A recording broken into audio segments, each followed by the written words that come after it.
Bienvenidos todos a Espíritu Canal. Iniciamos esta semanita muy mexicana después de muchas actividades parroquiales, tanto en la kermés, como en el desfile, como en la lucha libre, como en tantas cositas en las que hemos estado involucrados y participando. Gracias a todos los que hicieron posible ese día de kermés. Y bueno, pues tenemos otra oportunidad para el día 29. Ojalá que estemos todos unidos. En el nombre del Padre, del Hijo y del Espíritu Santo. Amén. Gracias, Señor, te damos por tu inmensa misericordia y tu bendición que cada día nos acompaña. Danos el gozo y la alegría en este día de descanso para muchos, pues la paz y la cordialidad de acomodar nuestras ideas, nuestro corazón, nuestra vida en ti. Nunca es tarde para empezar, es una oportunidad más. En el nombre del Padre, del Hijo y del Espíritu Santo. Amén. Bienvenidos todos, esto es Espíritu Canal. Ya empezamos. Lectura del Santo Evangelio según San Lucas capítulo 6, versos 20 al 26. En aquel tiempo, mirando Jesús a sus discípulos, les dijo: Dichosos ustedes los pobres, porque de ustedes es el reino de Dios. Dichosos ustedes los que ahora tienen hambre, porque serán saciados. Dichosos ustedes los que lloran ahora, porque al fin reirán. Dichosos ustedes cuando los hombres los aborrezcan y los expulsen de entre ellos, y cuando los insulten y maldigan por causa del Hijo del Hombre. Alégrense ese día y salten de gozo, porque su recompensa será grande en el cielo, pues así trataron sus padres a los profetas. Pero ay de ustedes los ricos, porque ya tienen ahora su consuelo. Ay de ustedes los que se hartan ahora, porque después tendrán hambre. Ay de ustedes los que ríen ahora, porque llorarán de pena. Ay de ustedes cuando todo el mundo los alabe, porque de ese modo trataron sus padres a los falsos profetas. Palabra del Señor. En el Evangelio de hoy nos invita a reflexionar sobre el profundo significado de tener fe, que consiste en fiarnos totalmente del Señor. Se trata de derribar los ídolos mundanos para abrir el corazón al Dios vivo y verdadero. Solo Él puede dar a nuestra existencia esa plenitud tan deseada y sin embargo tan difícil de alcanzar. Hay muchos, también en nuestros días, que se presentan como dispensadores de felicidad. Vienen y prometen éxito en poco tiempo, grandes ganancias al alcance de la mano, soluciones mágicas para cada problema, etc. Y aquí es fácil caer sin darse cuenta en el pecado contra el primer mandamiento, es decir, la idolatría, reemplazando a Dios con un ídolo. Por eso Jesús abre nuestros ojos a la realidad. Estamos llamados a la felicidad, a ser bienaventurados, y lo somos desde el momento en que nos ponemos de la parte de Dios, de su reino, de la parte de lo que no es efímero, sino que perdura para la vida eterna. Nos alegramos si no reconocemos Nos alegramos si no reconocemos necesitados ante Dios, y si Él, como con Él, estamos cerca de los pobres, de los afligidos y de los hambrientos, nosotros también somos ante Dios pobres, afligidos. Tenemos hambre ante Dios porque Él es el que nos alimenta. En el Evangelio de hoy, los ayes de Jesús, hay de ustedes que ya están saciados. Nosotros queremos ser saciados con la presencia de Dios. Él es nuestra vida, nuestro entorno, nuestro todo. Todo nos falta si Él no está. Si Él está, no nos falta nada, como dice aquel canto. En el Evangelio de hoy. El comer tiene freno. En el tema de hoy, la gula. La gula y sus pecados derivados. La gula es el apetito desordenado de comer y beber. Los pecados derivados de la gula son, en la comida, comer fuera de hora sin necesidad, con voracidad y glotonería, en cantidades excesivas, o bien ingerir alimentos muy refinados y cuidadosamente condimentados para buscar mayor deleite. En la bebida, tomar un exceso de bebidas alcohólicas por puro placer o con el fin de cometer otros pecados, tales como fornicar, robar, etc. La gula puede ser pecado mortal o venial. El mortal es cuando se ocasiona voluntariamente un grave daño a la salud, cuando se pierde el uso de razón. En el caso de la embriaguez total, cuando supone un despilfarro grave o cuando se causa grave escándalo a los demás. Es venial cuando lleva al deleite de comer y beber inmoderadamente, pero sin caer en los excesos graves expuestos anteriormente y sin que se quebrante algún precepto de importancia. ¿Cómo lucharemos contra la gula? Contra la gula se debe luchar prácticamente con la virtud de la templanza. Esta virtud enriquece la voluntad y la inclina a refrenar los diferentes apetitos sensitivos hacia los bienes deleites y contrarios a la razón. Los bienes deleitables son el placer de comer y el sexual. El primero está vinculado a la conversación del individuo el segundo al de la especie. Estas tendencias no son malas en cuanto logran sus bienes deleitables dentro del orden racional, es decir, dentro de la consecución de sus fines respectivos para los que han sido constituidos por Dios, de acuerdo con el ser y la actividad del hombre. El pecado o desorden de este campo consiste en el uso de los goces de tales tendencias contra los fines naturales o bien con excesos o fuera de la medida necesaria para la consecución de los mismos. La templanza se puede manifestar de distintas maneras. Una de ellas es la sobriedad, misma que mantienen en su justa medida moral el gusto de la comida y la bebida. ¿Cuáles son los efectos de la gula? Los efectos que producen la gula son la alegría necia, la bufonería, la impureza, las palabras necias, el embotamiento de la mente, decía Santo Tomás de Aquino. Por el apetito desordenado en el comer y en el beber se ocasionan daños al cuerpo y al alma, debilitando la voluntad y torpeza de la mente. Provocar escándalo y malos ejemplos a los demás es una de las puertas por donde entra la lujuria y la inmundicia, vómitos y malestares físicos digestivos. Provoca la locuacidad en algunas personas, principalmente en la embriaguez, que lleva a decir chistes o bromas de mal gusto o de poca educación. Debilita la vida intelectual y la moral. La embriaguez puede traer consecuencias graves, por tanto, como el alma, como para el cuerpo, la cirrosis hepática, las indigestiones, pesadez física, aceleración de la muerte. Muchas veces pone en peligro el patrimonio familiar por los gastos indebidos. Remedios para dominar la gula. Los remedios que se ponen para dominar la gula son meditar la palabra que enseña Jesucristo nuestro Señor. Si alguno quiere venir en pos de mí, niéguese a sí mismo, tome su cruz y sígame. San Mateo 16:24. Hacer pequeños sacrificios o mortificaciones para fortalecer la voluntad. En esto nos ayuda el ayuno y también la abstinencia. Esta práctica espiritual se deja por amor a Dios, algo que nos gusta, se acepta aquello que desagrada a la inteligencia o a los sentidos. Saber huir en las ocasiones de pecado o situaciones peligrosas y de las malas compañías, principalmente si se trata con las relacionadas al alcohol. Pedir ayuda a Dios para vivir la sobriedad. Levantarse de la mesa al comer con cierta sensación de levedad y de vigor. Quedarse con un poco de hambre, eso es bueno para la salud incluso. No seas insaciable ante cualquier clase de comida, no seas glotón al comer. Eclesiástico 37:32.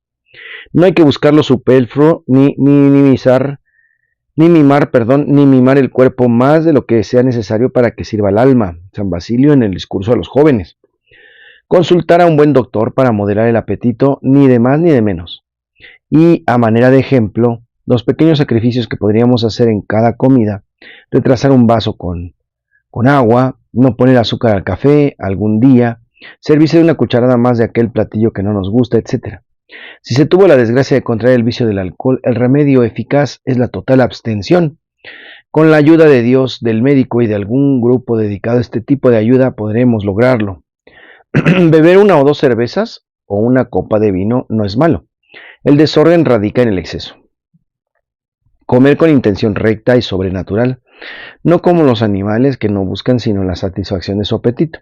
Es necesario comer para poder trabajar más y mejor y servir más a Dios y a los demás. San Pablo aconseja: ya comiereis, ya bebiereis, hacedlo todo para la gloria de Dios. 1 Corintios 10:31. Las personas que solo piensan en comer deben recordar que existen muchos pobres que casi no comen. Este pensamiento les llevará a ser generosos, entregando una porción de su propia comida a estas personas, pero que no sean los desperdicios. Contra la gula, la templanza. Tomó entonces Pilatos a Jesús y mandó azotarle. San Juan 19:1. Cada golpe que recibió Jesús lo aceptó por amor a nosotros. Su espalda y su pecho quedaron convertidos en una gran llaga. ¿No es verdad que seguimos siendo sus verdugos cuando cometemos algún pecado? Cada pecado nuestro necesita ser reparado. ¿Cómo? Con un constante espíritu de penitencia y de mortificación entre las comidas y bebidas. Pues la penitencia purifica el alma, eleva el pensamiento, somete la carne propia al espíritu, hace al corazón contrito y humillado, disipa las nebulosidades de la concupiscencia, apaga el fuego de las pasiones. Esto lo dice San Agustín. Hermanos, hemos sido creados con la necesidad de la comida para satisfacer nuestra hambre. Entonces hay que comer para vivir y no vivir para comer. En el tema de hoy.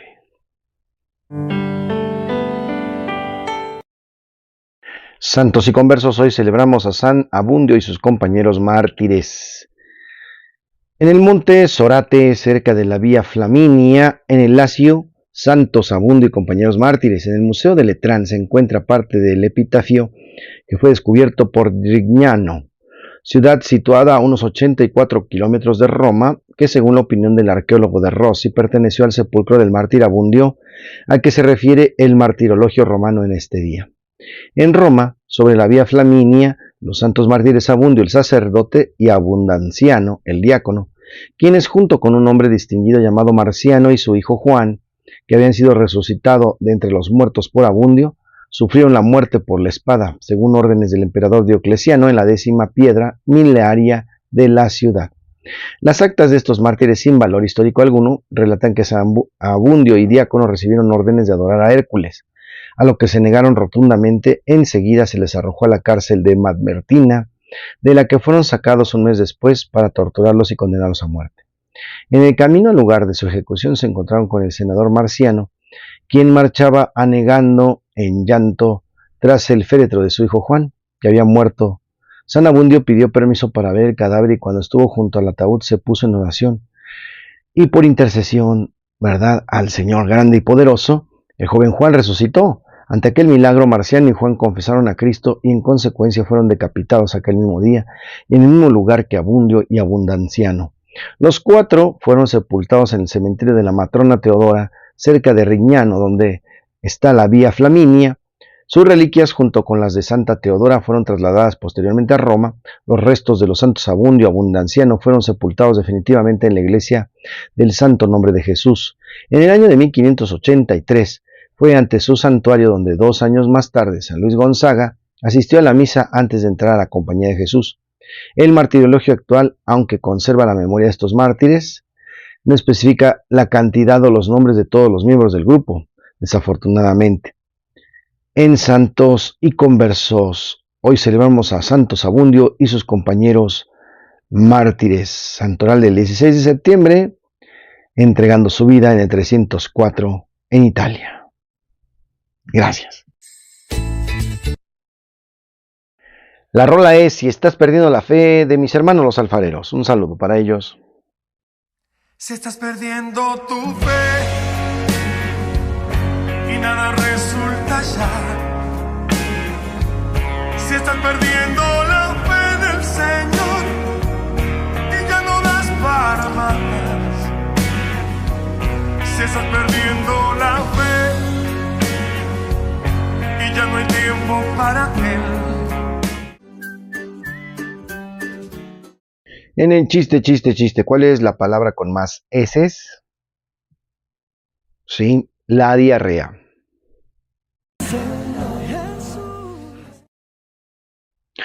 En curiosidades, el riesgo de la violencia con pretextos religiosos.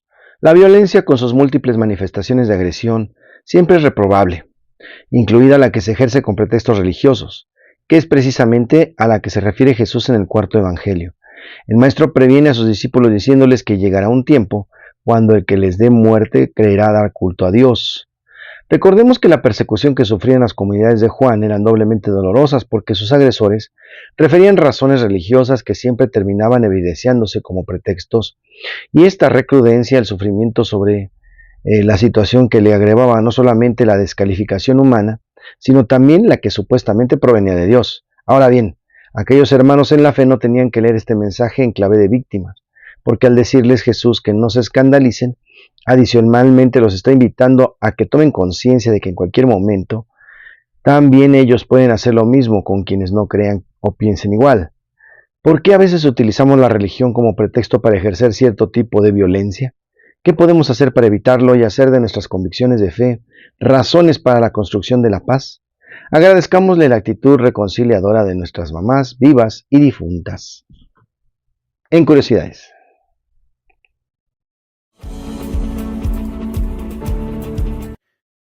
Pues es así como concluimos esta participación de este video, lunes 16 de septiembre. Y pues no se les olvide que estamos en esa preparación, por un lado, a la Santa Misa de Unción de Enfermos y de Sanación Interior, que será el próximo domingo a las 2 de la tarde en Santa Polonia. Nos toca allá nos veremos con todo el corazón. Y continuamos preparando el cortometraje que se llama Super Pinocho contra la sombra del mal. Se rodará el 3 de noviembre. Anótenlo bien porque ese día hay Expo Máscaras y vendrán amigos luchadores a estar junto con nosotros. Estará también el Gran Fuerza Divina, a quien tengo muchas ganas de invitar para tener una entrevista con él. Próximamente, ¿verdad? Les anuncio, quiero tener una entrevista con Fuerza Divina, porque tengo muchas preguntas importantes que hacerle. Un sacerdote luchador, eso sí llama la atención. El Señor les guarde, les protege, les bendiga, haga resplandecer su rostro sobre ustedes y les conceda la paz. Que les bendiga el Padre, el Hijo y el Espíritu Santo y les acompañe siempre. Yo soy el Padre Jorge Arturo. Gracias por estar conmigo aquí desde Santa Lucía, Azcapotzalco. Un abrazo, buen descanso, bendiciones a todos.